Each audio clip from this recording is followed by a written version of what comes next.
श्री पतंजलि महामुनये नमः।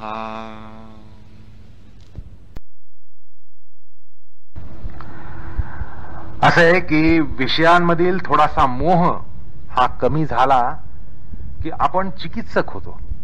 तोपर्यंत आपल्याला चिकित्साच येत नाही. विषयांमध्ये जोपर्यंत मोह आहे तोपर्यंत आपण चिकित्सक बनत नाही. थोडा मोह कमी व्हायला पाहिजे म्हणजे आपण चिकित्सक होतो. आणि योग्य चिकित्सेनिशीच कारणमीमांसा आपण करतो. योग्य कार्यकारण मीमांसा केली की विषयाच्या बाह्य रूपाबद्दल लोभकता जी असते ती कमी होते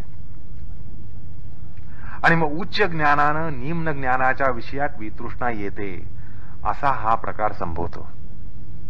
म्हणजे थोड्या सोप्या शब्दात सांगायचं म्हणजे विषय वितृष्णाद्वारा तत्वज्ञान प्राप्त होते हे जे म्हटलं ते अशा अर्थानं की तुम्ही जर विषयांमध्ये त्याच्या बाह्यरूपामध्ये अडकलात, बाह्यरूपाच्या मोहामध्ये अडकलात तर तुमच्यातली चिकित्सक वृत्ती कमी निर्माण होणार नाही. त्यामुळे तुम्हाला त्याचं जे विषयांचं बाह्य रूप आहे त्याच्याबद्दल उपरती आल्याशिवाय तुम्ही चिकित्सक होणार नाही. चिकित्सक झाल्याशिवाय तुम्ही कारणमीमांसा करणार नाही. आणि म्हणूनच वैराग्य हे त्या ठिकाणी यावं लागतं. त्यामुळे जो तुम्ही तर्क मांडलात की विषयांना सोडून तत्वज्ञान असं तुम्ही मांडता, विषय ही तत्वानिशी बनलेली आहेत आणि तत्वापासून हटून तत्वज्ञान होतं असं जे तुम्ही विसंगत म्हणता, हा जो त्यांनी प्रश्न केला, पूर्वपक्ष केला, त्याला काही अर्थ नाहीये. तो अशा अर्थाने की आत्ता सांगितल्याप्रमाणे तुम्ही जर विषयाच्या बाह्यरूपात अडकला तर तुमच्यातली चिकित्सक वृत्ती निर्माण होणार नाही. ती झाली नाही तर कार्यकारण मीमांसा करणार नाही आणि ती नसेल तर तुमचा ज्ञानोत्कर्ष होणार नाही. तुम्ही बाह्य विषयातच अडकून राहाल, विषयाच्या बाह्य रूपात अडकून राहाल किंबहुना. आणि तसं अडकणं योग्य नसल्यामुळं वैराग्य हे त्या ठिकाणी फार महत्वाचं ठरतं. वैराग्याशिवाय ज्ञानाला त्या ठिकाणी पर्याय नसतो असंही म्हणावं लागतं. तर वैराग्याचं मनोविज्ञान पदार्थाच्या संघटनेवरून आपण मांडतो. म्हणजे पदार्थाच्या स्थूल रूपात मोहाची मिठी सैल पडली की आपण चिकित्सेनं त्याच्या तात्विक संघटनेकडे वळतो. शेवटी बाह्यरूप ग्रहण हा भ्रम असतो अशा निष्कर्षाला आपण पोहोचतो. आपण पाणी हे द्रव्य थंड अग्निशामक मानतो. त्याला त्याच्या विशिष्ट रूपावरून आपण ओळखतो. पण पाणी काय असतं याची चिकित्सा केली तर रासायनात पाणी हे हायड्रोजन आणि ऑक्सिजन यांचं 2:1 प्रमाणामधलं विलयन, म्हणजे ज्याला फ्युजन म्हणतात, असं ते फ्युजन असतं असं विज्ञान आपल्याला सांगतं. त्यातील हायड्रोजनचा जो परमाणू आहे तो जर विघटित केला तर त्याचं उपपरमाणविक जे संघटन आहे, म्हणजे सब ॲटॉमिक स्ट्रक्चर जे आहे, सब ॲटॉमिक कॉन्स्टिट्यूशन जे आहे, आणि ऑक्सिजनच्या परमाणूचं जर विघटन केलं तर त्याचं उपपरमाणविक जे संघटन आहे त्याचं ज्ञान होतं. शेवटी मूल कारण आणि स्थूल कार्य यांचा संबंध काय आणि कसा लावायचा या अनुत्तरित प्रश्नानं तो स्तब्ध होतो. म्हणजे शेवटी म्हणजे पाणी हे त्याच्या मूलसत्तेत कसं आहे आणि विकाराने पाणी हे काय झालंय हा जो कार्यकारण संबंध लावायचा तो प्रयत्न करतो त्यावेळेला तो अनुत्तरित होतो. हे असं का झालं? कारण शेवटी प्रोटॉन इलेक्ट्रॉन न्यूट्रॉन म्हणजे ऑक्सिजन, प्रोटॉन न्यूट्रॉन इलेक्ट्रॉन म्हणजे हायड्रोजन. मग या दोघांचं आणि पुन्हा दोघेही अग्निवर्धक आणि या दोघांचं फ्युजन झाल्यामुळे दोघांचं एक विलयन झाल्यानं पाणी तयार झालं जे अग्निशामक होतं. हे कसं, हा एकूण कार्यकारण प्रकार कसा, या प्रश्नावर तो अनुत्तरितच राहतो. मुळात अग्नि उपकारी हायड्रोजन किंबहुना जळणारा हायड्रोजन आणि ऑक्सिजन जो अग्नि उपकारक आहे यांच्यापासून अग्निशामक पाणी बनतं हे तोंडात बोट घालूनच त्याला मान्य करावं लागतं. एकंदरीत विषयाच्या भौतिक स्तराकडून सूक्ष्म पारभौतिक किंवा अतीत भौतिक स्तराकडे जावं लागतं. आणि हे जे वेगवेगळे स्तर असतात याबद्दल या ठिकाणी ओळख करून घेणं इष्ट असतं. विषयांचे हे जे स्तर आहेत, आपल्याला विषयाचा जो मोह होतो त्याच्या बाह्य रूपावर होत असतो आणि म्हणून आपण तिथंच अडकतो. त्याच्या पलीकडे जायचं असेल तर आपल्याला तो मोह सोडला पाहिजे, म्हणजे आपल्याला विषयाचे जे इतर स्तर आहेत ते दिसतात.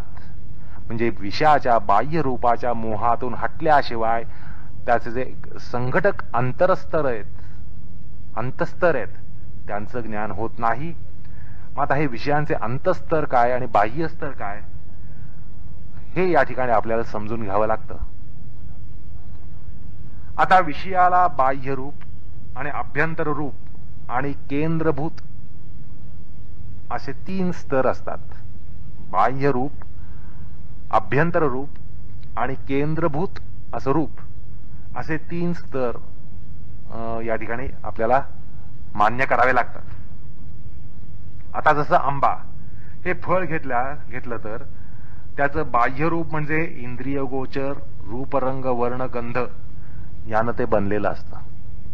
आंब्याचा विशिष्ट आकार, त्याचा रंग, त्याचा वास, हाच आंबा हा विषयाचा बाह्य स्तर असतो.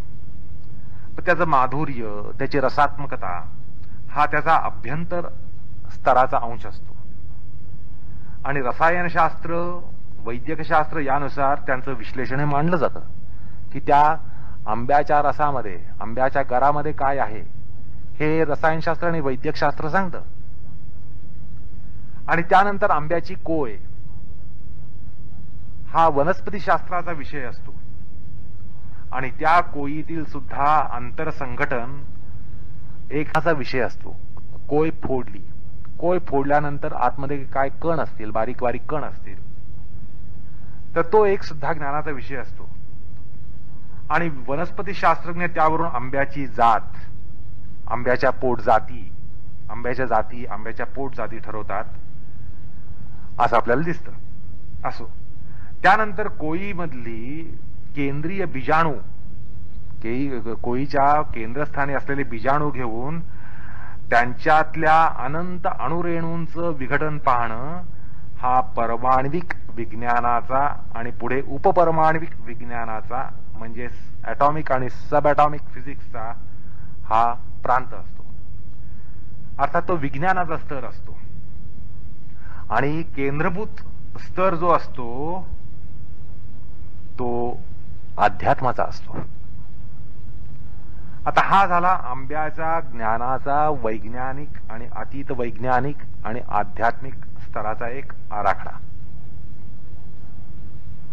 आता या ठिकाणी कोयीच्या आतले जे अणुरेणू आहेत ना, त्यांचं विघटन करण्याचा आण्विक भौतिकीचा स्तर असतो आणि केंद्राणूच्या विघटनातून परमाण्विक आणि उपपरमाण्विक म्हणजे पार्टिकल फिजिक्सचा भाग हा त्या ठिकाणी असतो.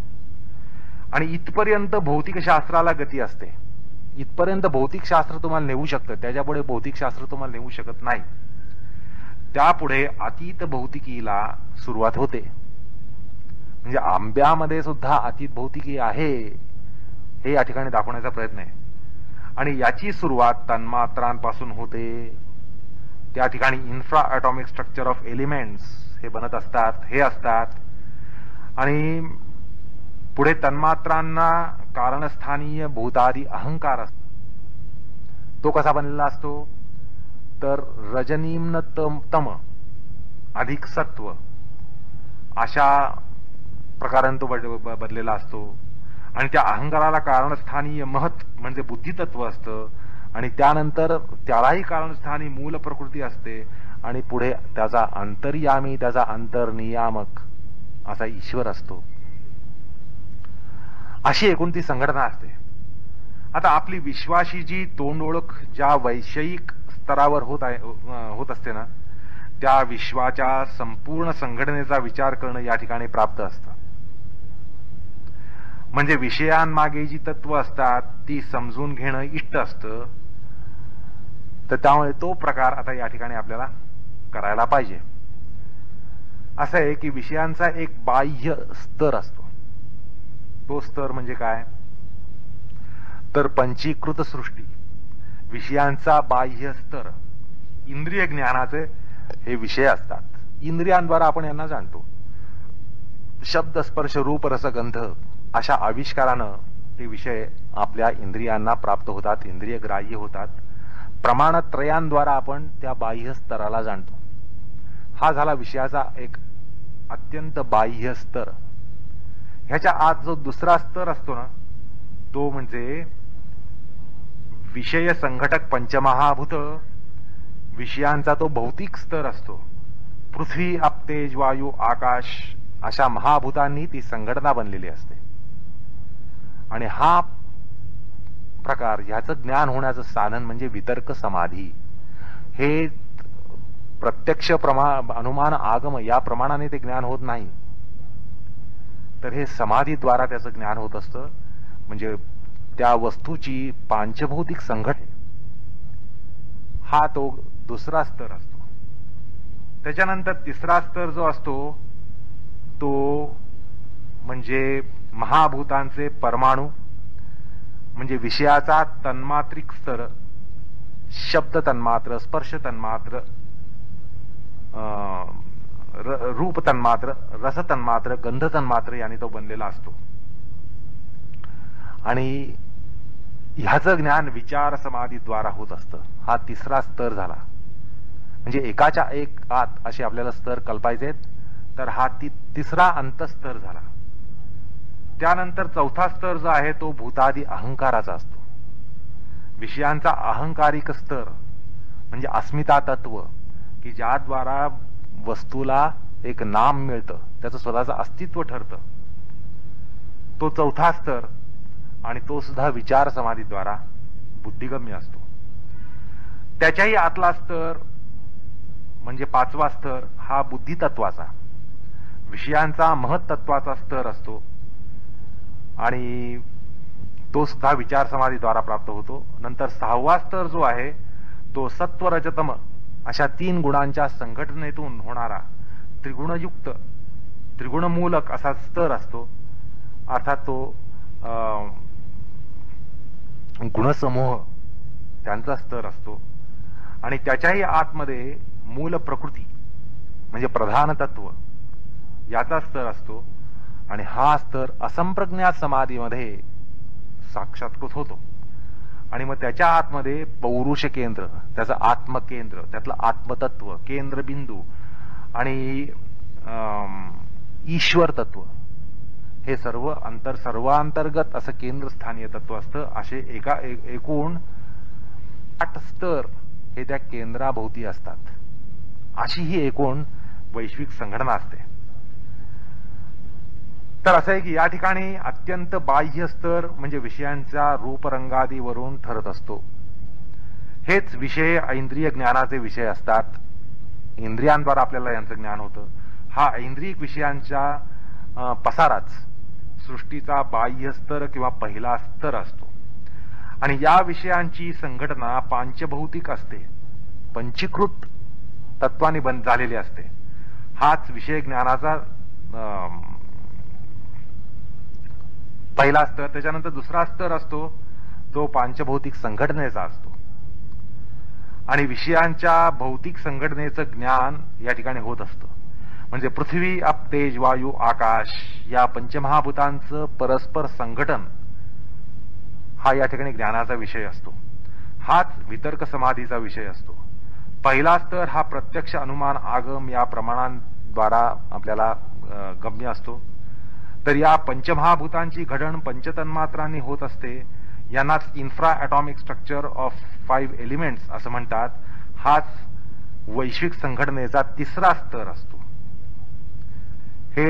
ही तन्मात्र म्हणजे शब्द तन्मात्र, अर्थात आकाश तत्वाचा मूळ संघटक. नंतर स्पर्श तन्मात्र, वायू तत्वाचा मूळ संघटक. नंतर रूप तन्मात्र, तेज तत्वाचा मूळ संघटक. रस तन्मात्र, अपतत्वाचा मूळ संघटक. आणि गंध तन्मात्र म्हणजे पृथ्वी तत्वाचा मूळ संघटक. म्हणजे ऐंद्रियिक विषयांचं संघटन पंचमहाभूत करतात. पंचमहाभूतांचं संघटन पंचतन्मात्र करतात. असं इथपर्यंत आपल्याला समजतं. आणि हेच विश्वसंघटनेले 3 स्तर असतात. विश्वसंघटनेचे हेच पहिले 3 स्तर असतात. त्यानंतर पुढे पंचतन्मात्रांचे बीज हे अहंकार तत्वात असतं. हा 4था स्तर असतो आणि त्याला सांख्यशास्त्रात भूतादी अहंकार असं म्हणतात. म्हणजे भूताना आद्य स्थानी असणारा अहंकार म्हणून त्याला भूतादी असं म्हणतात. यालाच कॉस्मिक इगो असंही म्हणतात. या अहंकाराची आविष्कृती ही बुद्धितत्वातून होते आणि हे सांख्यांमध्ये महत, महान, लिंगमात्र अशा नावाने ओळखलं जातं. यालाच कॉस्मिक इंटेलिजन्स असंही म्हणतात. हा सृष्टी विश्लेषणाचा 5वा स्तर असतो. या महताचं बीज गुणत्रयांमध्ये म्हणजे गुणत्रयांचं वैषम्य, गुणत्रयांमध्ये वैषम्य येण्यानं म्हणजे गुणक्षोभामध्ये होत असतं. आणि हे गुणत्रय म्हणजे सत्वरजतम. आणि या गुणक्षोभात पुढे महत्त्वाला कारक असतो. यालाच triad of cosmic primal substance असं म्हणतात. The triad of cosmic primal substance. आता हा 6वा स्तर असतो आणि याच्याही पुढे मूळ प्रकृतीचा केंद्र असतो आणि यालाच अव्यक्त, प्रधान, अलिंग असं म्हणतात. सांख्यशास्त्रामध्ये याला अव्यक्त, प्रधान आणि अलिंग असं म्हणतात. ही सृष्टी ही योनी असते. यालाच primordial substance, primal substance, noumenal principle of matter असंही म्हणता येतं. आणि या केंद्राच्या मध्यामध्ये म्हणजे पुरुष आणि पुढे ईश्वर असतो. म्हणजे तन्मात्र वर्गापासून महत्त्वापर्यंतचे विषय हे विचार समाधीचे विषय असतात आणि अव्यक्त, पुरुष आणि ईश्वर हे असंप्रज्ञात समाधीचे विषय असतात असं या ठिकाणी आपल्याला दिसतं. आणि वैराग्याच्या स्तरानुसार वैराग्य जसं पुढे पुढे जाईल तसं तसं आपल्याला अंतस्तर दिसायला लागतात. आलं का लक्षात? वैराग्य जसं दृढ होत जाईल तसं तसं आपल्याला आतले स्तर दिसतात. म्हणजे या ठिकाणी उपलक्षण करून सांगायचं म्हणजे आंब्याच्या बाह्य स्तरावरचा मोह गेला की अंतस्तर दिसेल, त्याचाही मोह गेला की कोई दिसेल, कोईवरचाही मोह गेला तर आतला स्तर दिसेल. अशा प्रकारे ज्ञान प्रक्रिया ही वैराग्यामध्ये आणि उपरतीवर उभी असते असं या ठिकाणी सांगायचं आहे. असो म्हणजे काय तर एकूण वैराग्य प्रक्रिया सुरू झाल्यावर प्रथम बाह्य स्तराविषयी विरक्ती येते. म्हणजे विषयाच्या इंद्रिय ग्राह्य स्तराबद्दल विरक्ती येते. विश्व प्रयोजन शास्त्रानुसार जे विषय प्रयोजनाभावाला प्राप्त होतात म्हणजे प्रयोजन संपतं तेव्हा ते पुरुषाच्या संबंधात संपतात असं एक टेलिओलॉजीचं तत्व आहे. विश्व प्रयोजन शास्त्रानुसार एखाद्या गोष्टीचं प्रयोजन संपलं तर ती राहत नाही, ती शिल्लक राहत नाही असं एक सिद्धांत त्या शास्त्रामध्ये आहे. आता तेव्हा त्या पुरुषाच्या संबंधात ते निवर्तन पावतात, आत्म्याच्या संबंधात ते विषय निवर्तन पावतात. अर्थात हे तत्व म्हणजे कृतार्थम प्रतिनष्टम असं ते तत्व योगसूत्रामध्ये सांगितलेलं आहे. म्हणजे विषयाच्या बाह्यबद्दल कृतार्थता आल्यानं त्या पुरुषाच्या संदर्भात तो बाह्य स्तर गळून पडतो किंवा तो बाह्य रूपात्मक पडदा हटतो. मग काय आतलं दिसतं. पडदा पडला, पडदा हटला की काय आतलं दिसतं. त्यामुळे योग्याला तदंतर्गत असा दुसरा स्तर त्याचं दर्शन होतं आणि तेथेच विषयाचा दुसरा स्तर म्हणजे विषयाची भौतिक संघटना ही साक्षात्कृत होते. आणि त्या स्तराविषयी सुद्धा जर विरक्ती आली तर पांचभौतिक स्तराचा पडदा जो आहे तोही गळून पडतो आणि तन्मात्र संघटनेचा म्हणजे सूक्ष्म भौतिकी संघटनेचा साक्षात्कार होतो आणि तेथेच विषयाचा भौतिक विषय म्हणून त्याला भौतिक विषय न पाहता तन्मात्रिक विषय म्हणून पाहिलं जातं. आलं का लक्षात? तो भौतिक विषय ठरत नाही, तो तन्मात्रिक विषय ठरतो. हाच न्यूक्लिअर फिजिक्स सारखा पण त्यापेक्षाही सूक्ष्म जणू सबएटॉमिक स्तराचा पार्टिकल फिजिक्सचा दृश्य अतीत भौतिकीचा विषय असतो. आता या तन्मात्र स्तराविषयी सुद्धा कृतार्थता येऊन वितृष्णा आली म्हणजे तोही पडदा सरून अहंकार तत्वाचं साक्षात्करण होतं आणि सर्व विषयसृष्टी ही म्हणजे भौतिक जडसृष्टी ही रजनिम्न तमप्रधान अधिक सत्व अशा प्रमाणामध्ये प्राप्त झालेली असते. हे त्याचं प्रमाण असतं. या 3 गुणांच्या या प्रमाणामुळे ही सृष्टी निर्माण होते असं आपल्याला दिसतं. अर्थात आणि म्हणूनच म्हणजे जसं आज म्हणतात की प्रत्येक वस्तू शेवटी ही न्यूट्रॉन प्रोटॉन इलेक्ट्रॉननी बनली आहे, तसंच सांख्य योगशास्त्र म्हणतं की सबंध सृष्टी सत्वरजतम गुणांनी बनलेली आहे आणि ह्यालाच युनिटी इन डायव्हर्सिटी असं या ठिकाणी म्हणता येतं. त्याचं साक्षात्करण या ठिकाणी होतं आणि त्याही तत्वात विरक्ती आल्यावर 5वा म्हणजे महत्त्वाच्या स्तराचा साक्षात्कार होतो. पुढे गुणत्रय संघटनेचं म्हणजे गुण वैषम्य सत्वरजतम यांचं जे वैषम्य आहे त्या वैषम्याचा साक्षात्कार होतो आणि नंतर असंप्रज्ञाताच्या प्रांतात अव्यक्ताचा साक्षात्कार होतो. प्रायमॉर्डियल मॅटर सगळ्या वस्तुविषयांचं जे आद्य तत्व आहे, आदिम तत्व आहे, आदिम द्रव्य आहे, त्या आदिम द्रव्याचा साक्षात्कार होतो आणि त्याही पुढे विरक्ती आली नाही तर भवप्रत्यय समाधी होते. पण त्यात विरक्ती आली तर अव्यक्ताचा प्रांत ओलांडला जाऊन पुरुष आणि ईश्वर तत्वांचा साक्षात्कार होतो आणि ही सर्व वैराग्य प्रक्रिया वितृष्णेमुळे कृतार्थम प्रतिनष्टम या तत्वावर ज्ञानाची आणि साक्षात्करणाची प्रक्रिया ही कार्यान्वित होत असते असं दाखवून देते. त्यामुळे ज्ञानाची झेप भौतिकी, सूक्ष्म भौतिकी, पराभौतिकी, अतीत भौतिकी या प्रांतांना पादाक्रांत करीत असते असं म्हणता येतं. अशा प्रकारे वैराग्यातून तत्वज्ञान हे जे अध्यात्मशास्त्राचं सूत्र आहे ते बुद्धिप्रामाण्यवाद आणि तार्किकी प्रक्रियेवर घासून त्याच्या कसोटीवर घासून सुद्धा घासून पारखून घेता येतं. त्यामुळेच वैराग्य आणि अध्यात्मज्ञान यांचा दृढ अन्वय आणि परस्पर साहचर्य आपली शास्त्र सांगतात. वैराग्य वाढल्यानं ज्ञान वाढतं आणि ज्ञान वाढल्यानं वैराग्यही बळावतं. या प्रक्रियेतून एक जागावतो. विवेकानं वैराग्य हे पक्क आणि वर्धिष्णू होतं. या प्रक्रियेची सांगता आध्यात्मिक परमोत्कर्षात किंवा कैवल्य किंवा मुक्तीनिशी होत असते. अध्यात्म मार्गात वैराग्याचं अतुलनीय असं योगदान पाहिल्यावर त्याच्या अभ्यसनाच्या किंवा वैराग्य साधनेच्या मूळ प्रश्नाकडे आता वळणं क्रमप्राप्त होतो. म्हणजे वैराग्य साधना म्हणजे काय किंवा ती कशी करायला पाहिजे हा साधनेच्या दृष्टीनं आद्य प्रश्न तो आता हाताळणं क्रमप्राप्त असतं.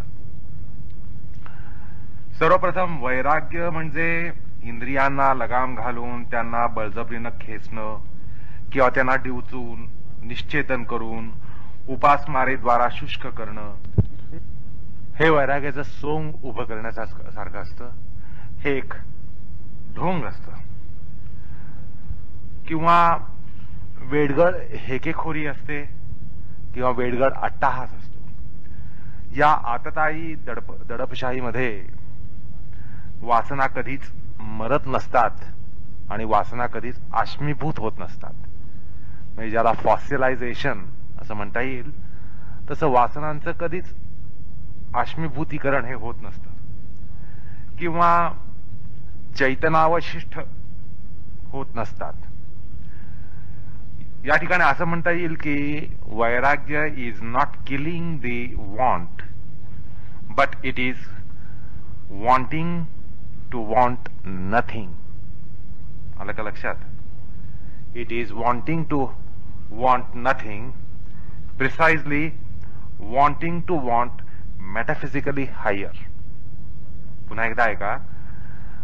Is not killing the want, but it is wanting to want nothing, और precisely it is wanting to want metaphysically higher.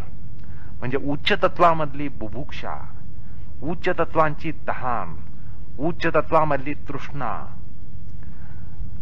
हेच वैराग्य असतं.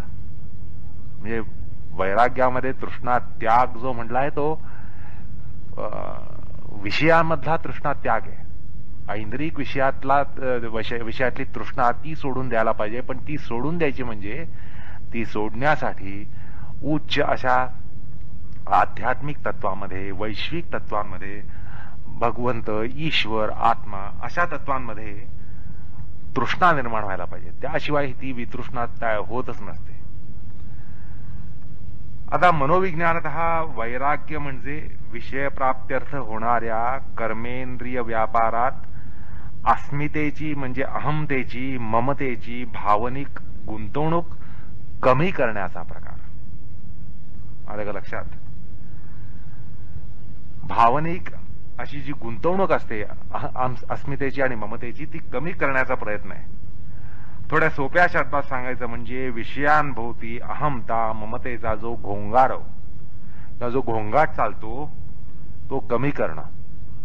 हे माझं, हे ते माझं, ही जी माणसामध्ये वृत्ती असते, ही जी अहमतेची, ममतेची ह्याचा जो घोंगाट चालतो, किंवा ही जी अहमतेची, ममतेची जी वीण असते, ती वीण आपल्या जीवनातून कमी करणं आणि हा घोंगाट आणि घोंगारव हा कमी करणं. कशाचा घोंगारव आणि घोंगाट?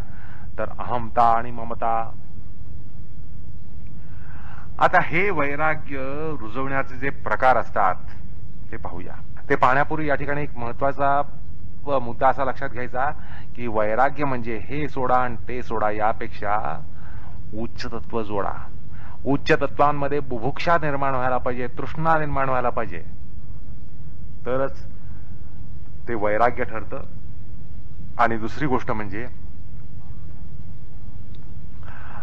आपल्या अहंकारामुळे अहमता आणि ममता ह्याचा जो घोंगारव चालतो, हे माझं, ते माझं, सगळंच माझं, हे मला हवे, ते मला हवे, आणि ही जी अहमता आणि ममता ह्याची वीण आपल्या जीवनामध्ये इतकी दाट असते, ती वीण विरळ करणं किंवा ती वीण सोडत जाणं हेच वैराग्य असतं. वैराग्य म्हणजे हे सोडा आणि ते सोडा अशा प्रकारापेक्षा हे भाग महत्वाचे आहेत, हे या ठिकाणी लक्षात घेतलं पाहिजे. आता वैराग्य जोपासण्याचे जे अध्यात्मामध्ये मार्ग सांगितलेत त्यातला पहिला प्रकार म्हणजे इच्छा व्यापकत्व. बघा कशी विलक्षण गोष्ट आहे. आपल्याला वैराग्य म्हटल्यानंतर इच्छा सोडून देणं, अनिच्छेच्या छायेमध्ये राहणं, किंबहुना अनिच्छेच्या उन्हामध्ये तापणं, इच्छेची सावली सोडून देणं, अशी एक आपली कल्पना असते की इच्छा सोडून द्यायची, इच्छांवर पाणी सोडायचं, इच्छांवर तिलोदक सोडायचं आणि अनिच्छेच्या सगळीकडे अनिच्छा निर्माण करायची, हे नको, ते नको, काहीच नको, अशी एक आपली वैराग्याबद्दल दृढ कल्पना असते. पण आपलं अध्यात्मशास्त्र काय सांगतं? इच्छा व्यापकत्व. इच्छा ही व्यापक करत जायची वैराग्यामध्ये, असा हा विलक्षण प्रकार आहे. याला काय म्हणता येईल? ते डिझायर पब्लिसायझेशन. आता असं आहे की तृष्णे लागवणारी आणि चालवणारी वासना ही असते खरं म्हणजे. आता मानसशास्त्री त्याला उपबोधगत प्रेरणा किंवा प्रचोदना, सबकॉन्शियस इम्पल्स असं म्हणतात. अशी योगधर्म विरोधी पापवासना प्रचोदित होताच माणसानं एकांत सोडून चार चौघात यावं. ब्रह्मचर्य पालनाच्या बाबतीत ही फार महत्वाची गोष्ट आहे. ज्यावेळेला अशी एक अब्रह्मचर्याची आतून चोदना येते, ज्याला इम्पल्स म्हणता येईल, असं एक आंतरिक स्फुरण आलं स्खलनाचं, तर ताबडतोब एकांत सोडून माणसाने चार चौघात यावं. क्षणभर मनाशी विचार करा की स्खलन त्या ठिकाणी थांबू शकतं की नाही. म्हणजे लज्जेद्वारा अतिरिक्त वासनेला पळवलं जातं. या लज्जेमुळे चोदनेला, प्रेरणेला एक प्रकारे मुरड पडते आणि वासनेचं विलास कर्मामध्ये किंवा पापकर्मामध्ये रूपांतर होत नाही. आता वासनेला तर आपण थोपवू शकत नाही, पण वासनेची जी परिणती विलासामध्ये होते किंवा त्याचं रूपांतर विलासामध्ये होतं किंवा पापकर्मात रूपांतर होतं, ते थोपवणं आपल्या हातात असतं असं आपलं शास्त्र सांगतं. तसंच जर एखाद्याला गोडधोड खायची खादाड वासना निर्माण झाली तर त्याने असा दंडक घालून घ्यायचा की ऐपतीला जड जाईल इतक्या लोकांना खाऊ घातल्याशिवाय गोड खायचं नाही. ऐपतीला जड जाईल इतक्या माणसांना ते गोड खाऊ घातल्याशिवाय आपण गोड खायचं नाही, असा एक दंडक घालून घेतला पाहिजे. म्हणजे वासना तृप्ती खिशाला फार जड जाते आणि मग असं पाहून त्या वासनेला विशेष स्फुरणा मिळणार नाही आणि पुढे ती आपोआपच वासना ओसरत जाईल. या ठिकाणी आपल्या इच्छेला अधिक व्यापक म्हणजे आणखी वासना चार चौघांपुढे भागवण्याचा नियम करण्याला लज्जा, पेचाटा, शरम, ओशाळा, आर्थिक वंचना यामुळे वासनेला अतिरिक्तता किंवा ज्याला सुपरफ्लुइटी म्हणतात तशी ती अतिरिक्तता जी असते वासनेमध्ये ती गळून पडते. आपण एकांतामध्ये असलो, आपल्यापुरतं असलो तर आपण चढू शकतो, पण या ठिकाणी वासनेला व्यापकता अशी द्यायची, अर्थात खुशाल चेंडू माणसांच्या संगतीत आपण जास्तच वाहू शकतो. त्यामुळे ती काळजी घ्यायची की या ठिकाणी खुशाल चेंडू लोकांना गोळा करणं आणि आपली वासना व्यापक करणं हा प्रकार सांगितला नाहीये. साधक म्हटल्यानंतर तो प्रामाणिकपणे प्रयत्न करत असतो आणि तो प्रामाणिकपणे प्रयत्न करतो असल्या म्हटल्यानंतर जर वासना निर्माण झाली तर निश्चितच तो खुशाल चेंडू अशा चार रोगांना गोळा करणार नाही, हे गृहीत धरून हा या ठिकाणी अध्यात्मामध्ये उपदेश दिलेला आहे. अर्थात आपल्या वासनेला क्रियेमध्ये, कर्मामध्ये त्याचं विकसन करण्याच्या वेळेला ते चार चौघांपुढे करायचं किंवा चार चौघांमध्ये आपण आलो म्हटल्यानंतर लज्जा त्या ठिकाणी एक निर्माण होते. लज्जा आली की आपोआपच वासनेला थोडी मुरड पडते. अर्थात गृहीत धरलं या ठिकाणी की खुशाल चेंडू माणसांची संगत आपण करत नाही.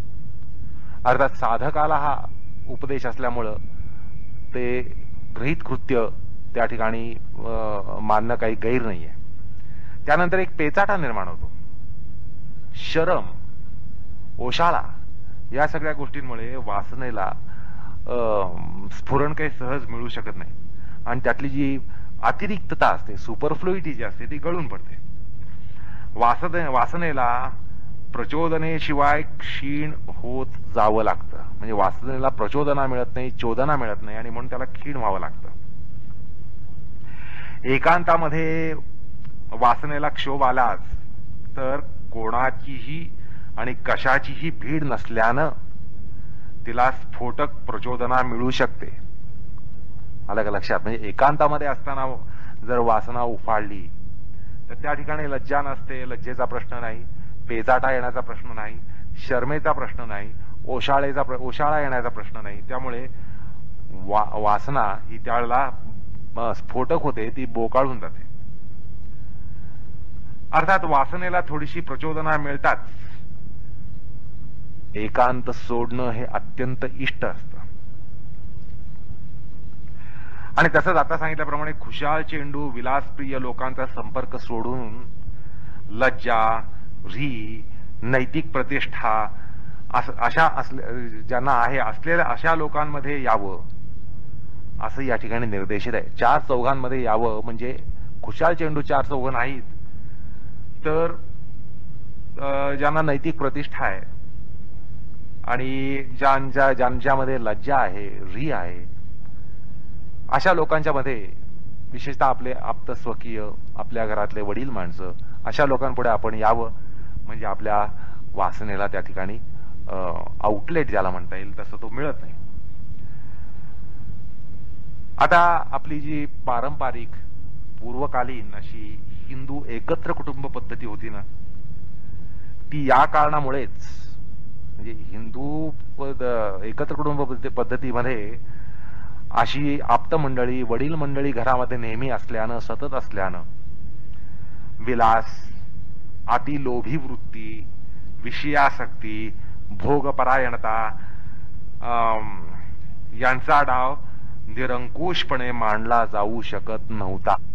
क्षणभर विचार करा की आजची विभक्त कुटुंब पद्धती ह्याच्यामध्ये तरुण तरुणी असे नवरा बायको आणि त्यांचं लहान मूल, आता इतक्या मर्यादित स्वरूपात कुटुंब असल्यानंतर विलास, अतिलोभी वृत्ती, विषयासक्ती, भोगपरायणता याला कुठलाच अंकुश येऊन पडत नव्हता.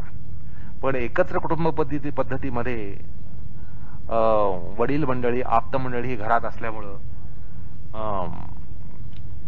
हा जो डाव आहे, भोगपरायणता, विलास, चैन, अतिलोभी वृत्ती, त्यांचा डाव निरंकुशपणे असा मांडला जाऊ शकत नव्हता.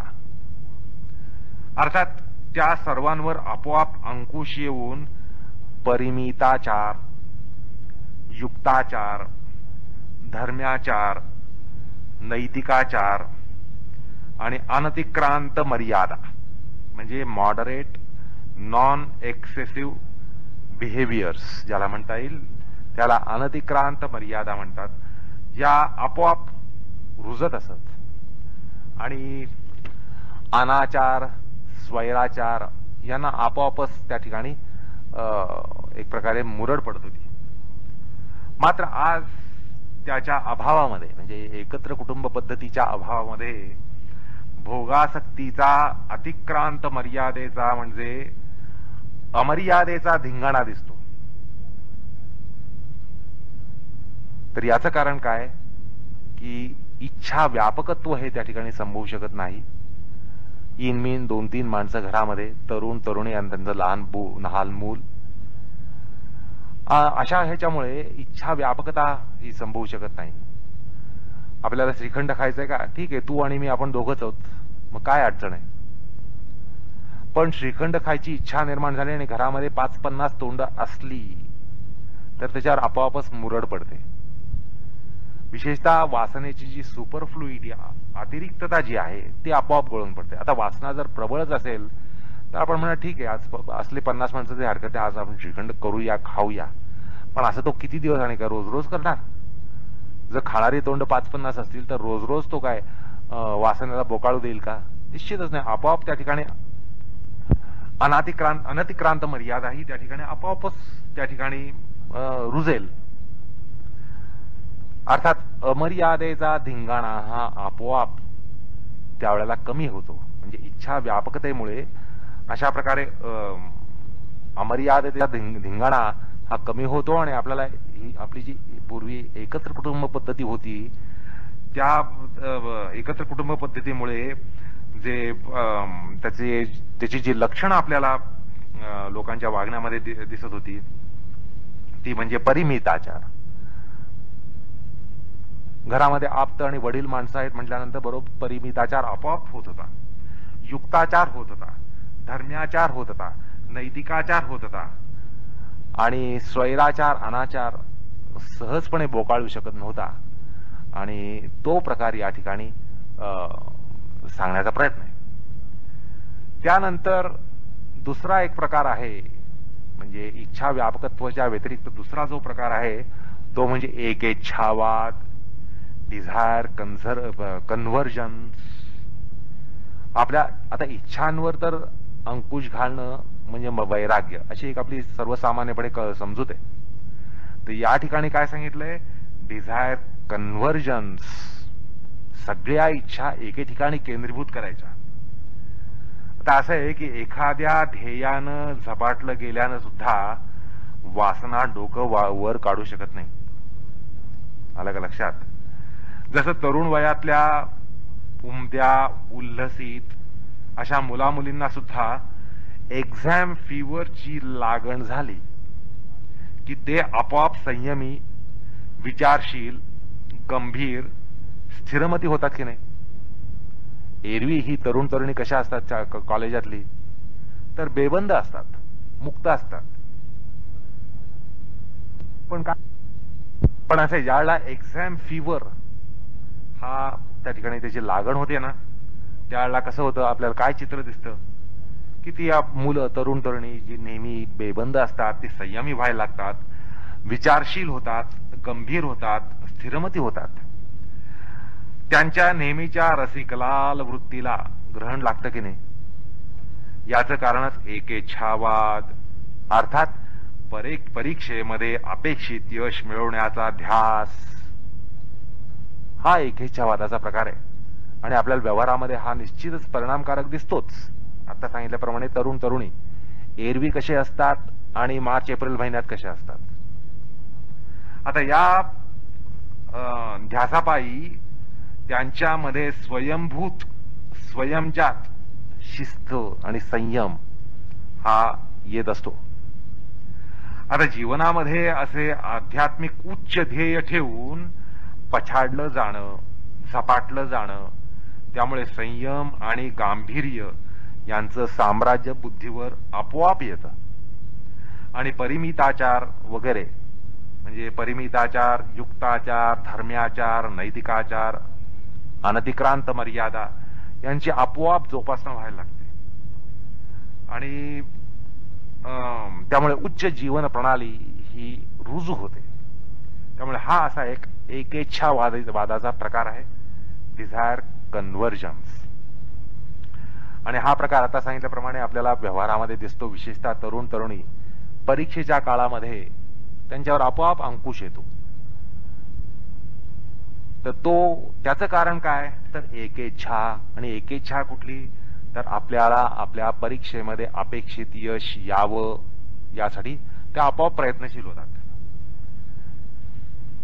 आता तिसरा जो प्रकार आहे तो इच्छा तनुकरण, डिझायर डिम्युनिशन. आता या प्रकारामध्ये आपल्या वासनिक विषयांचं एक वर्गीकरण मांडायचं असतं. पूर्वी तुम्हाला सांगितलं या संदर्भात की राजाच्या पट्टराणीपासून अनेक राण्या असू शकतात आणि शेवटी एक नावडती राणी असते, एखादी कैदाशीनही असते. तर तसंच आपल्या विषयांमध्ये सुद्धा वर्गीकरण असतं, असं तुम्हाला सांगितलेलं लक्षात असेल. तर हे एक वर्गीकरण जे आहे ते वर्गीकरण मांडायचं आणि एका विशिष्ट प्रक्रियेनुसार उत्क्रांतीचा मार्ग आक्रमायचा, असा हा प्रकार आहे. आता म्हणजे असं की आपले जे विषय आहेत त्यांचं वर्गीकरण करायचं. हे वर्गीकरण कसं असेल, निम्नतम प्रिय विषय, निम्नतर प्रिय विषय, निम्न प्रिय विषय, प्रिय विषय, प्रियतर विषय आणि प्रियतम विषय, अशी एक वर्गवारी, विषयांची वर्गवारी पक्की करायची. आणि मग अशा श्रेणीमध्ये विषयांना वर्गीकृत केल्यानंतर त्यानंतर क्रमानं संयमाचा रूळ हा फिरवायचा. तो कसा, तर सुरुवातीला निम्नतम विषयांना तुच्छ स्थानी आणलं जातं आणि त्यामुळे त्यांच्यातली वासना ही आपोआपच नाहीशी होते. म्हणजे साधना संघ, सत्संग हा करत असताना हा डोळसपणे या ठिकाणी प्रयत्न करायचा किंवा आपल्या जीवनामध्ये अनावश्यक केवळ सवयीनं किंवा चार चौघांनी किंवा एक सामाजिकीकरण म्हणून आपल्यामध्ये काय भोग आहेत, कुठले भोग आपण एक सामाजिकीकरण म्हणून सवयीने आपण घेतो, मग त्यांना या आध्यात्मिक उन्नतीद्वारा तशा निम्नतम प्रिय विषयांना तुच्छ स्थानामध्ये रेटलं जातं आणि त्यामुळे त्यातील वासना ही आपोआप नाहीशी होते. आणि ती सुद्धा फसवी वासना जी असते, ज्याला स्युडो पॅशन असं म्हणतात, असं सांगितलं. ती स्युडो पॅशन म्हणजे फसवी वासना जी असते ना, ती नाहीशी झालेली असते आणि आपोआप तो विषय गळून पडतो. त्यामुळे काय होतं, निम्न श्रेणीचे विषय निम्नतर श्रेणीला घसरतात, निम्नतर श्रेणीचे विषय निम्नतम श्रेणीला घसरतात. म्हणजे पुढल्या श्रेणी या खालच्या श्रेणीला घसरत जातात. आणि त्यामुळे या सगळ्या विषयांना एक प्रकारे घसरण लागते आणि जो जो विषय निम्नतम श्रेणीला येतो क्रमाक्रमाने विषय हे निम्नतम श्रेणीला येत जातात आणि मग शेवटी त्यांना तुच्छ स्थान आपोआप मिळतं आणि मग त्यांचं वासना साम्राज्यातून त्यांची पदच्युती होते आपोआप. असा हा नियोजनाचा प्रकार असतो. या ठिकाणी एक नियोजन करायचं असतं. अर्थात नियोजन हा जो नियोजनाचा प्रकार आहे त्यामध्ये काय काळजी घ्यायची याबद्दल पूर्वी सांगितलं गेलं. अर्थात वरवंटा फिरवणं, आपल्या वासनानं वरवंटा फिरवणं हा प्रकार या ठिकाणी अजिबात उचित नाहीये. तर हळूहळू त्या विषयांना वासना श्रेणीमध्ये त्यांना घसरण लागू द्यायची नियोजनानं, सत्संगानं, साधना संघानं, युक्त आहार विहाराद्वारा. त्यांना घसरण लागली की ज्यावेळेला जे जे विषय निम्नतम श्रेणीला येतील तेव्हा त्यानंतर त्यांना अजूनही घसरण देऊन त्यांना तुच्छ स्थान दिल्यानंतर आपोआप त्यातली फसवी वासना आणि वासनाही गळून पडते आणि आपोआप त्या विषयांपासून विमुक्ती होते.